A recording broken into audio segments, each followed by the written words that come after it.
Bon, je vais effacer tout ça. Delete. Delete.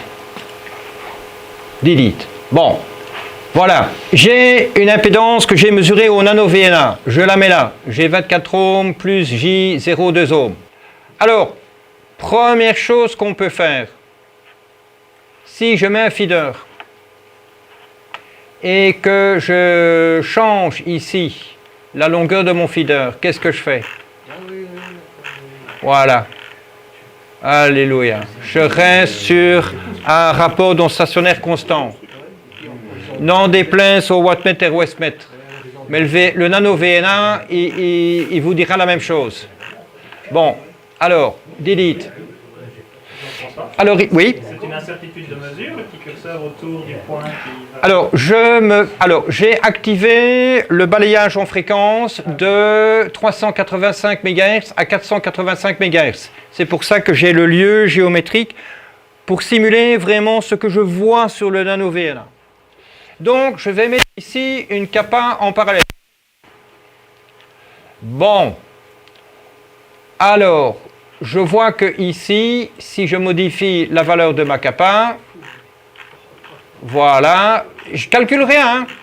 Bon, j'ai eu quelques cours sur la bague de Smith et on m'a appris, on va se mettre là. Bon, je mets une bobine en série, pouf.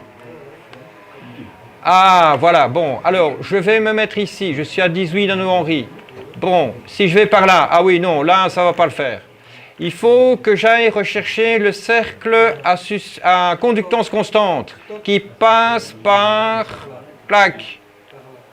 par le centre. Donc le cercle, le voilà, hein, et il passe par là. Bon, il me reste à faire le chemin pour aller de là à là. Comment est-ce que je peux faire? En mettant une kappa en parallèle là, pouf, et je me mets ici et je vais régler de telle manière à ce que je sois là. Ah, je suis un peu trop à droite. D'accord, je vais retourner sur ma self, je vais un peu corriger. Voilà, je corrige. Pouf, je suis bon. Qu'est-ce que vous faites avec un antenna-tuner? Tuning, loading. On corrige avec la selle à roulette. Tuning, loading. Vous faites la même chose sur un chef dans votre chac. Hein. C'est magique. Hein. J'ai pas fait un seul calcul. Hein. Voilà, j'espère que ça va vous motiver à apprendre la bague de Smith. Bon. Oui. Ah, alors. Jean-François, Oui. si on te donne, je ne sais pas moi, 9 nanohenry, Oui. est-ce que tu donnes également, par exemple, un schéma pour la réalisation diamètre, épaisseur du fil? Alors, tu vas sur Internet, il y a des logiciels qui te montrera que pour faire une selle d'autant, l'ordre de grandeur, c'est à peu près autant de spire, etc. Maintenant, avec un peu d'expérience, les radioamateurs, ils ont des valeurs repères. Ils savent dire, ouais, bon, en HF, pour la bande de 80 mètres, il me faut bien 10 spires d'un tonneau comme ça, avec du fil comme ça, et écarté de 5 mm. Je suis dans le bon. Pour la bande de 10 mètres, il me faut 4 spires d'un diamètre comme ça, avec du fil de 20 dixièmes, on est bon.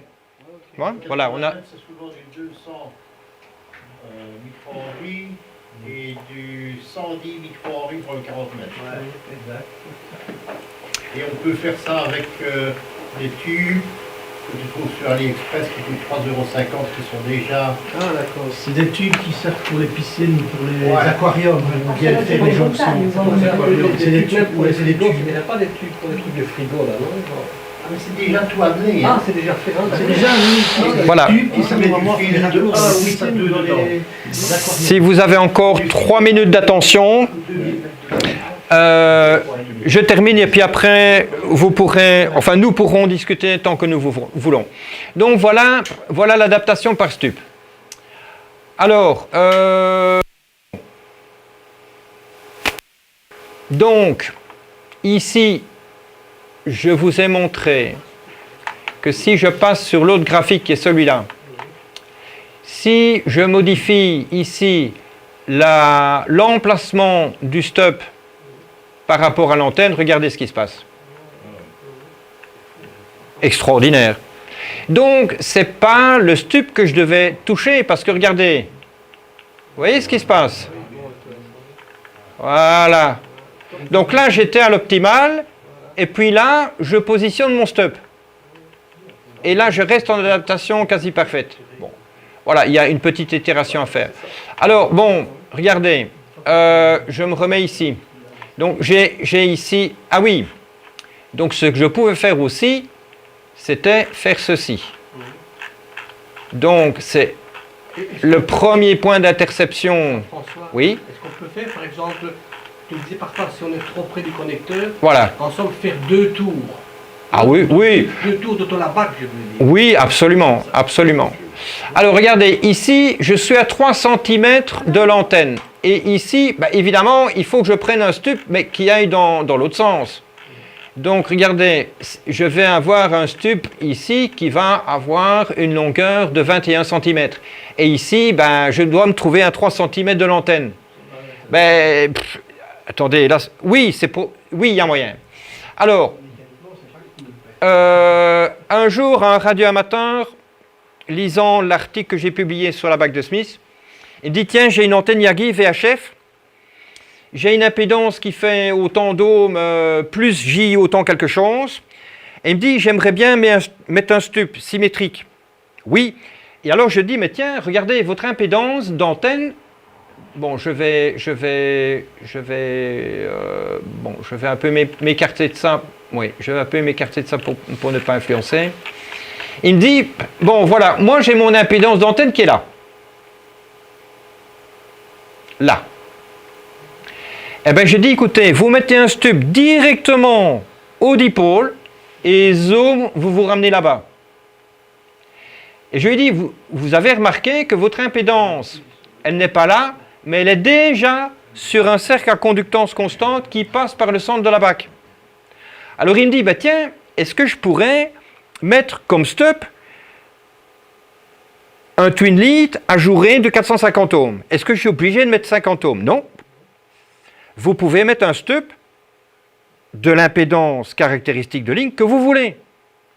Maintenant, ici, dans la ligne, l'emplacement où vous allez le mettre, vous êtes sur le feeder, là, il vaut mieux être sur 50 ohms. Mais là, je pourrais mettre un autre. Hein.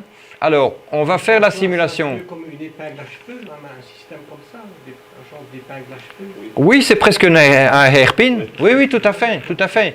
Donc, je fais un petit tour en plus.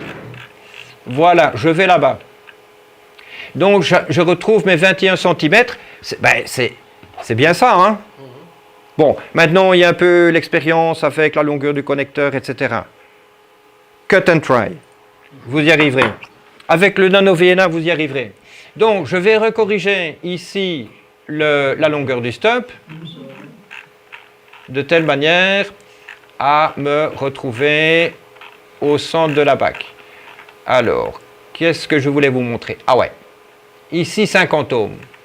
Bon, ben, si je me mettais avec un coax de 75 ohms, voilà, ben, qu'est-ce que je dois faire? Je dois aller corriger la longueur et zou.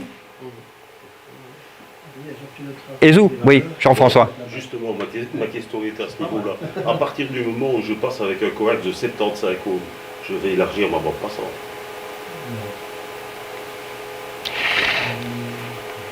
Alors, ce que tu vas faire avec un câble de 75 ohms, tu vas te ramener dans les conditions théoriques idéales où tu auras le moins de pertes. C'est pour ça que les cavités sont en 75 ohms. Donc, si on veut aller chercher le dernier carat, pour ceux qui font de l'ATV en 13 cm, oui, ça a du sens. Voilà, j'espère que ça répond à ta question. Mais donc ici, c'est quand même magique, hein? Voilà, j'espère que je vous ai motivé à apprendre un peu plus dans la bague de Smith et que je suis essentiellement pratique sur des antennes parce qu'on aime bien faire des antennes au club. Merci pour votre attention. Fin de l'exposé, fin de la démonstration. Oui. Petite question.